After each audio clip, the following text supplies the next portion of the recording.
नमस्कार, good evening, Shubh Sandhya. Sports can में आप सभी का स्वागत।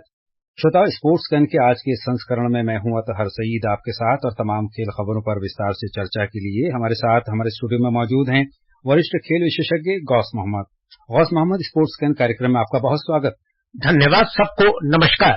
पहले मुख्य समाचार। एशियाई चैंपियंस ट्रॉफी में भारतीय टीम का जलवा बरकरार, पाकिस्तान को 2-1 से हराया। शतरंज ओलंपियाड में भारत की पुरुष टीम ने हंगरी बी और महिला टीम ने स्विट्जरलैंड को हराया।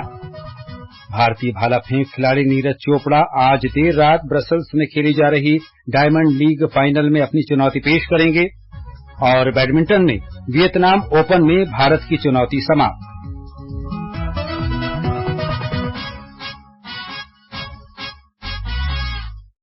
पहले बात हॉकी की। चीन के उलोनब्योर में एशियाई चैंपियंस ट्रॉफी टूर्नामेंट के 5वें और अंतिम पूल मैच में आज मौजूदा चैंपियन भारत ने पाकिस्तान को 2-1 से हराकर अपनी जीत का सिलसिला बरकरार रखा है।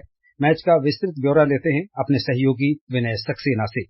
भारत के लिए कप्तान हरमनप्रीत ने 2 गोल किए, जबकि पाकिस्तान की ओर से नदीम अहमद ने एकमात्र गोल किया। उलनब्योर हॉकी ट्रेनिंग बेस में खेले गए इस मुकाबले में पाकिस्तान की ओर से पहला गोल नदीम अहमद ने 8वें मिनट में भारत की रक्षा पंक्ति में स्टैंड लगाकर किया। टूर्नामेंट में पहली बार किसी विपक्षी टीम ने भारत के खिलाफ पहला गोल किया। इसके बाद हरमनप्रीत सिंह ने 13वें मिनट में पेनल्टी कॉर्नर के जरिए भारत का खाता खोला और स्कोर 1-1 से बराबर कर दिया। 19वें मिनट में हरमनप्रीत सिंह ने एक और गोल कर भारत को बढ़त दिलाई। भारत की ये 6 टीमों के राउंड रॉबिन टूर्नामेंट में लगातार 5वीं जीत है। दूसरी ओर पाकिस्तान ने पहला मुकाबला गंवाया है। 4 बार का चैंपियन भारत इस टूर्नामेंट के सेमीफाइनल में पहले ही पहुंच चुका है। भारतीय टीम अब तक अजेय रही है। इस टूर्नामेंट में 6 टीमें राउंड रॉबिन प्रारूप में खेल रही हैं और शीर्ष 4 टीमें सेमीफाइनल में पहुंचेंगी। सेमीफाइनल मैच सोमवार को खेले जाएंगे, जबकि फाइनल मैच मंगलवार को होगा। Vinay Saxena, sports can. एक अन्य मैच में कोरिया ने अंतिम क्षणों में गोल करके मलेशिया को 3-3 से बराबरी पर रोक दिया। गौस मोहम्मद, एशियाई चैंपियंस ट्रॉफी में भारत का शानदार प्रदर्शन जारी है। भारत के आगे के सफर के बारे में अगर आपसे जानना चाहूं तो आपका क्या आकलन है? देखिए, ओलंपिक में बहुत अच्छा प्रदर्शन करने के बाद भारतीय टीम ने अपने लय को बरकरार रखा है, बल्कि और बेहतर किया है। जहां तक आप एशियन चैंपियंस ट्रॉफी है, ये एशिया की सर्वश्रेष्ठ पहली 6 टीमों के बीच होता है। राउंड रॉबिन मुकाबले होते हैं। जो बेहतर 4 टीमें होती हैं वो सेमीफाइनल में पहुंचती हैं। और रही बात पाकिस्तान से जो आज मुकाबला खेला, क्योंकि दोनों टीमें सेमीफाइनल में पहुंच चुकी थी, इसीलिए आप ये देखिएगा कि पहले क्वार्टर में जो था वो 1-1 था, उसके दूसरे हाफ टाइम तक 2-1 था, तीसरे और चौथे में 2-1 ही रहा। पहला गोल अगर हम कहें पाकिस्तान के लिए पाकिस्तान ने किया था। उसके बाद भारत ने 2 गोल किए, वो भी हरमनप्रीत पेनल्टी कॉर्नर में ये कहिए कि जबरदस्त है। वो डिफेंस में, मिडफील्ड में, चारों तरफ खेलते हैं।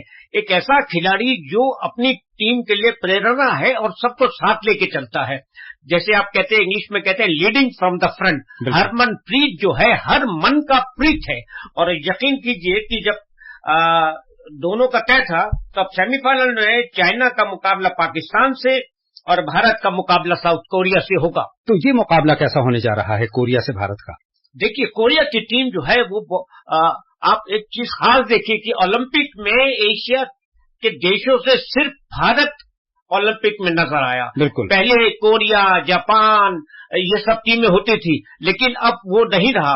भारत सर्वश्रेष्ठ है एशिया में और भारत और साउथ कोरिया का मुकाबला बेहतरीन रहेगा, क्योंकि कोरिया बड़ी गति से खेलती है, रिफ्लेक्सेस अच्छे हैं, वो जल्दी से चेस करती है, ऊपर आती है। तो यहाँ पर भारतीय हॉकी की जो शैली है उसका नमूना पेश वो करेंगे।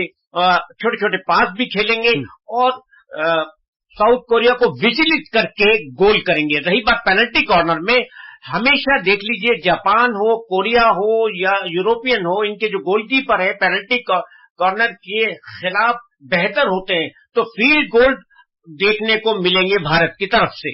चलिए, हम अच्छी की उम्मीद करते हैं।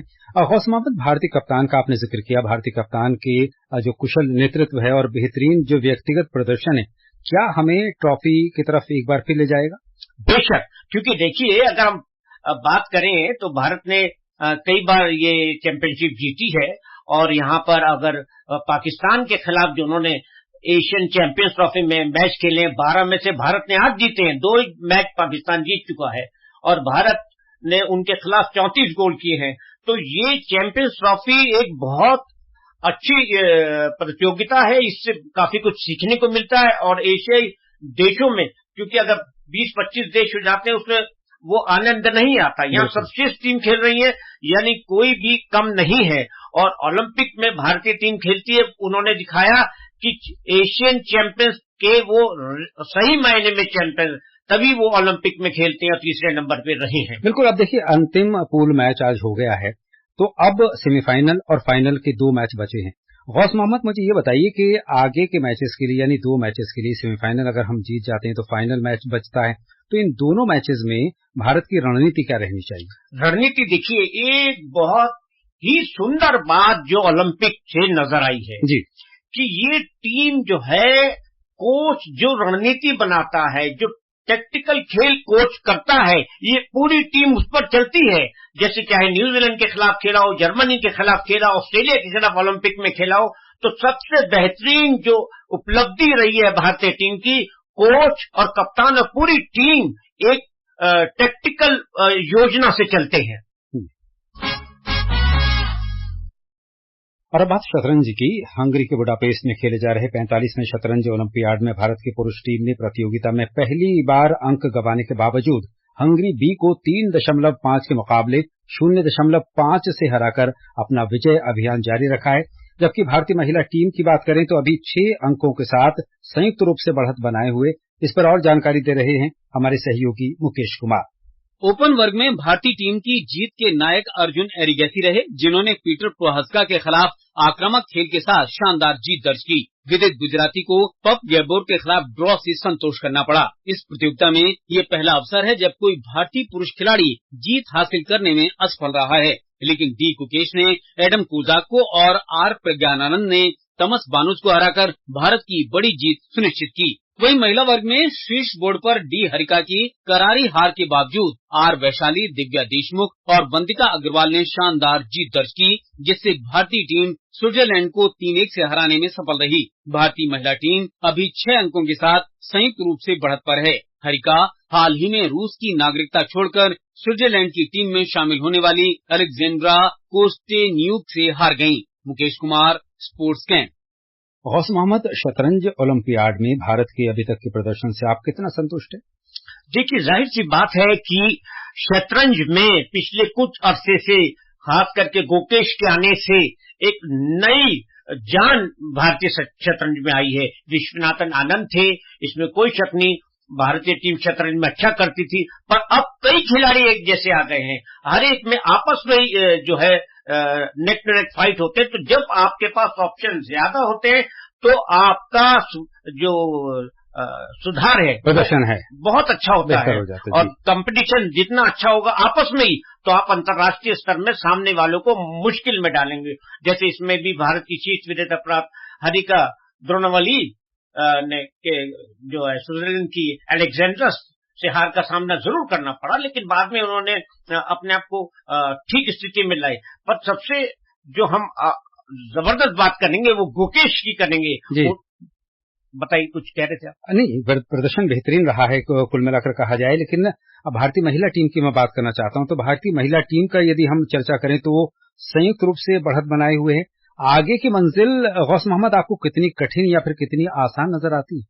देखिए, सीखते हैं हर ये चाल में, हर मैच में सीख रही है भारतीय टीम। महिला टीम भी काफी मेंटली टफ है और पुरुष टीम भी। जैसे आप देखें कि शुरुआती दौर में आराम के बाद गुकेश ने स्टीफनसन के खिलाफ जीत के साथ अपने अभियान की शुरुआत की।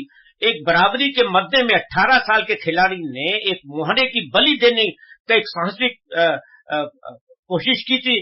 तो कह सकते हैं गुकेश दूसरे दिग्गज गैरी कास्परोव की याद दिलाने वाली शैली में बाजी मारी।